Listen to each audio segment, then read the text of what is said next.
অধিক সংখ্যক নারী যদি 8 ঘন্টার পরিবর্তে 5 ঘন্টা কাজ করতে বাধ্য হয়, তাহলে তাদের বাকি কর্ম ঘন্টার টাকাটা কে দিবে?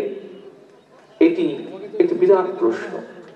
নারীর কর্মঘণ্টা কমানোর কথা বলে চাকরিদাতাদেরকে কি কৌশলে নারীদেরকে চাকরি না দেওয়ার জন্য কি উৎসাহিত করা হচ্ছে না? আমি যতটুকু জেনেছি, এই কথাটি প্রকাশিত হওয়ার পরে দেশের নারী সমাজ, যারা বিভিন্নভাবে কর্মসংস্থানের সাথে সংশ্লিষ্ট আছেন, সেটি গার্মেন্টস হোক বা বিভিন্ন সেক্টরেই হোক, তাদের মধ্যে একটি আতঙ্ক ছড়িয়ে পড়ছে। প্রিয় সম্মানিত উপস্থিতিবৃন্দ, মানুষ যখন কর্মহীন হয়ে পড়ছে, এমন পরিস্থিতিতে কর্মজীবী নারীদের মনে ছড়িয়ে পড়া যে চাকরির সংকোচনের আতঙ্ক,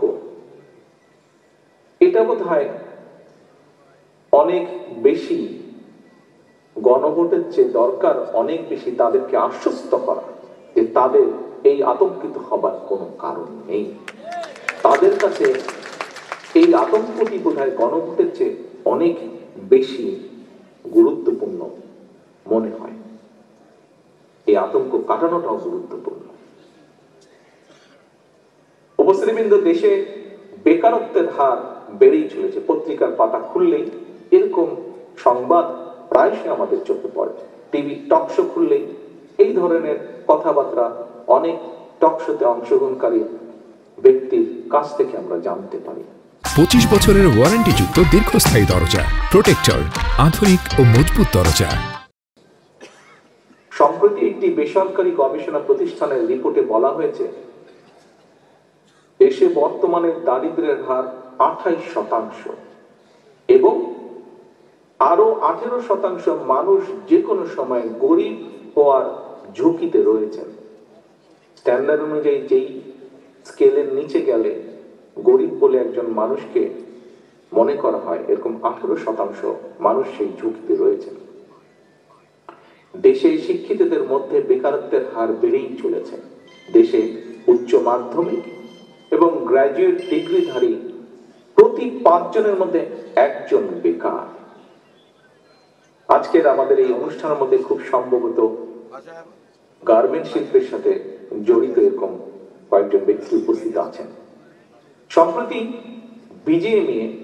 বিজিএমই জানিয়েছে, গত 14 মাসে সাভার, গাজীপুর, চট্টগ্রাম, নারায়ণগঞ্জ মঞ্চ একজন উপস্থিত আছেন এই ব্যাপারে, যার খুব ভালো ধারণা আছে, আমাদের স্থায়ী কমিটির সদস্য জনাব আমির খসরু সাহেব।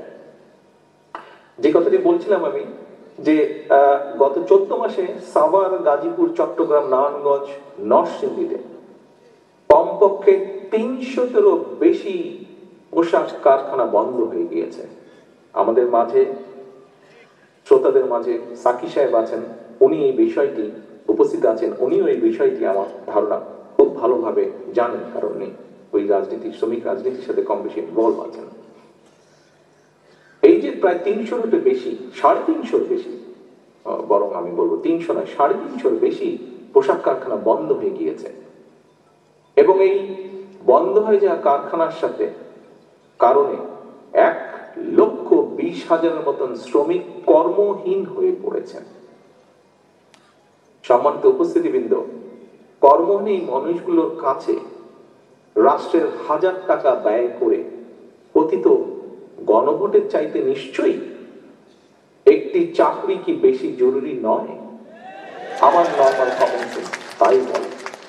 যে কোনো একজন স্বাভাবিক মানুষের কমন সেন্স তাই বলবে যে হাজার হাজার কোটি টাকা খরচ করে কথিত গণভোটের চেয়ে চাকরি হারা একজন ব্যক্তি মানুষের কাছে সবচেয়ে বেশি প্রায়োরিটি হচ্ছে একটি চাকরি বা একটি কর্মসংস্থান।